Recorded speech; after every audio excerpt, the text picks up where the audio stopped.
Warahmatullahi wabarakatuh. Waalaikumsalam.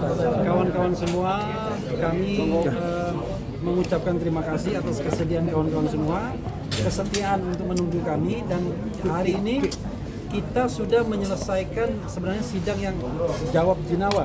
Besok tinggal kesimpulan saja, hanya disampaikan, tidak dibacakan lagi.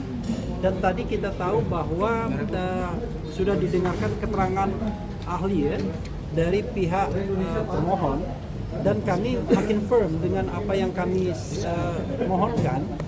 Paling tidak termohon itu tidak mampu menunjukkan bahwa ada saksi atau ahli atau surat yang punya kualitas tertentu sehingga bisa digunakan pasal 32 ayat 1. Ini nggak bisa berbalik. Kalau cuma mengatakan terpenuhi 2 alat bukti dan lain sebagainya, jangan lupa bahwa yang namanya tindakan penersangkaan, bisa penahanan, itu adalah potensi melanggar hak asasi manusia. Dikatakan pada ahli tadi kan, karena itu tidak boleh dilakukan secara sembarangan, sewenang-wenang.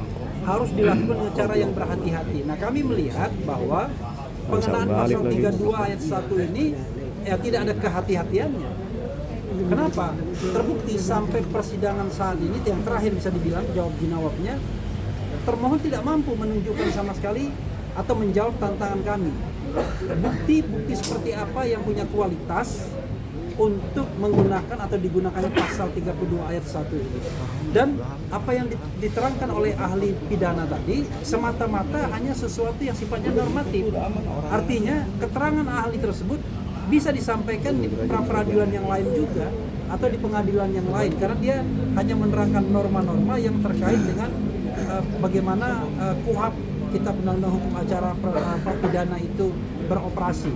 Tetapi ketika menukik dengan pasal 32 ayat 1, dia sendiri sudah mengatakan sebenarnya ada beberapa pertentangan yang sayangnya kita tidak bisa dalami. Misalnya dia mengatakan bahwa dalam pengenaan pasal 32 ayat 1, dokumen apa yang digunakan? Oh, itu dokumen elektronik atau informasi elektronik, kan begitu. Padahal yang diperlihatkan Polda Metro Jaya pada tanggal 15 Desember 2025 adalah ijazah fisik analog. Nah, sekarang pertanyaannya adalah sebenarnya yang mau dijadikan pokok, ya, bukti pokok itu apa? Ijazahnya Dian Sandi yang diupload di internet, ataukah ijazah analog atau fisik Jokowi yang katanya akan dibawa dan pernah diperlihatkan di Polda Metro Jaya pada tanggal 15 Desember 2025. Nah, ini saja ya, terlepas dari soal pra-peradilan, kelihatan ada yang namanya error in objectum atau error in objecto. Tetapi itu nanti kita lihat dalam pokok perkara. Tapi sekali lagi, tantangan kami itu tidak terjawab atau tidak bisa dijawab oleh termohon. Itu yang ingin sampaikan, dan kemudian saya ingin memberikan kesempatan teman saya Soraya dulu ya. Ya. Ayah. Karena ayah tadi sidang.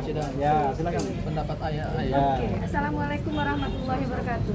Waalaikumsalam. Saya sependapat dengan rekan saya, Kalau nggak sependapat juga kita selesai. Bung Refli, bahwa saksi ahli yang dihadirkan tidak bisa menjawab hal-hal yang bersifat tantangan terhadap pertanyaan-pertanyaan kita. Jadi semakin yakin dan jelas bahwa insya Allah mudah-mudahan permohonan kita untuk pasal 32 ini diterima ya dan dikabulkan oleh majelis. Untuk sementara saya serahkan dulu. Oke, ya. Ini JJ, silakan tambahkan. Terkait ahli tadi, memang ahli itu menjawab benar-benar formalitas sampai-sampai menyatakan bahwa alat bukti yang permulaan itu hanya cukup 2 atau 3 dari bukti yang diatur dalam undang-undang atau KUHP lama, tanpa melihat apakah itu ada kualitasnya memang memenuhi atau tidak. Jadi hanya sekedar memilih nih antara 2 atau 3 dari bukti tersebut. Sebatas itu aja. Menurut saya yang tadi ahli menerangkan. Oke. Ya, saya tambahkan sebelum Gafur ya. Jadi begini, ini kan hukum pidana, ultimum remedium. Orang disangka dan kemudian bisa didakwa dengan 8 tahun penjara.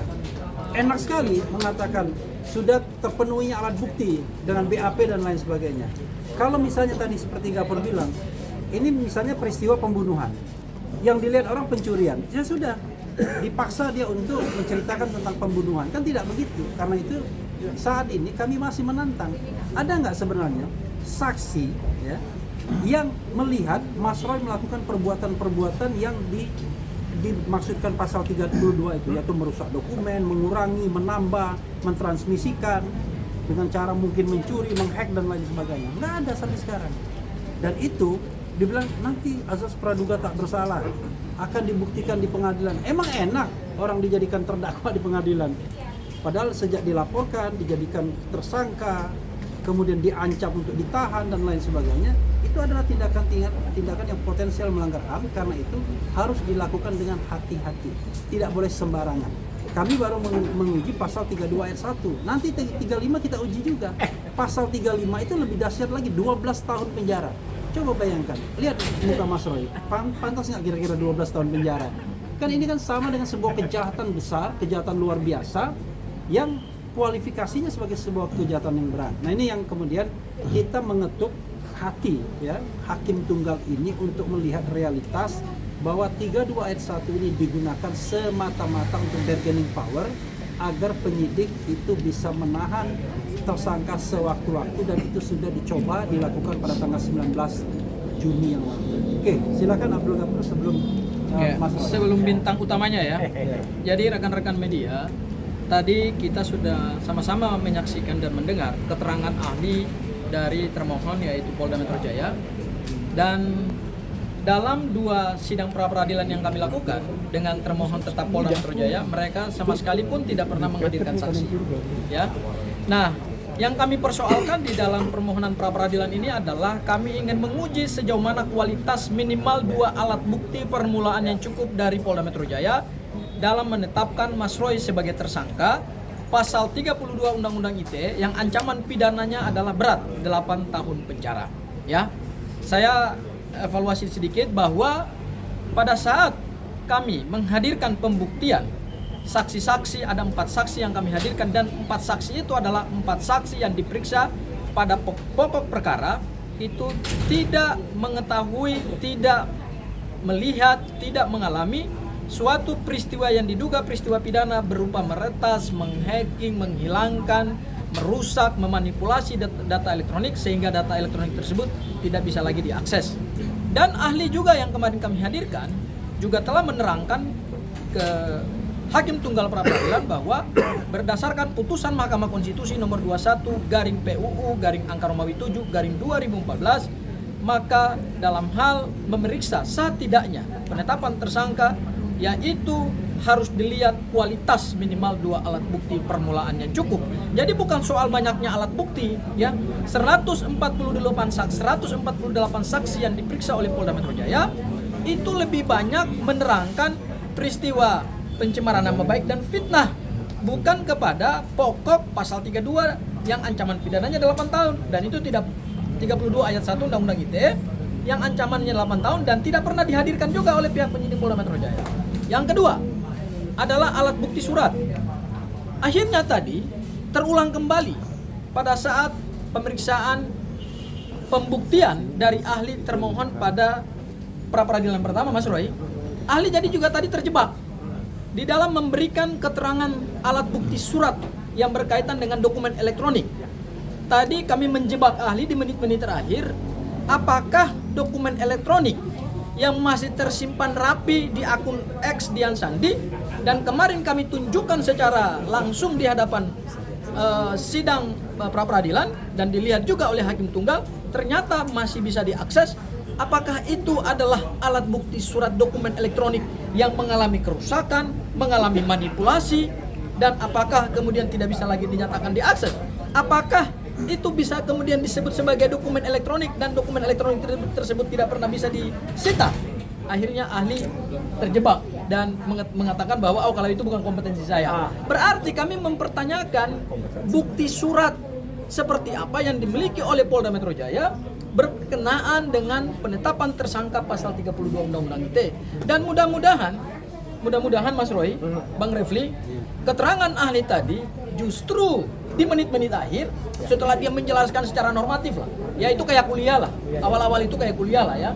Tapi begitu di ujung yang berkenaan dengan inti daripada permohonan pra-peradilan kami ini, saudara ahli tidak bisa menjelaskan pendapat ahlinya bahwa telah terpenuhi minimal alat bukti dokumen elektronik, karena dokumen elektronik tersebut tidak pernah mengalami kerusakan, tidak pernah bisa hilang dari ruang cyber karena sampai hari ini masih bisa diakses, dan mudah-mudahan berdasarkan persesuaian bukti baik keterangan saksi kami, kemudian keterangan ahli kami, dan kemudian keterangan ahli dari Polda Metro Jaya yang menegaskan bahwa alat bukti dokumen elektronik itu tidak pernah bisa dibuktikan dalam persidangan ini, maka mudah-mudahan bisa dikabulkan.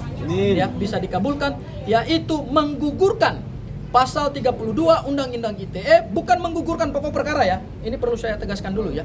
Menggugurkan pasal 32 Undang-Undang ITE ayat 1 di dalam surat dakwaan.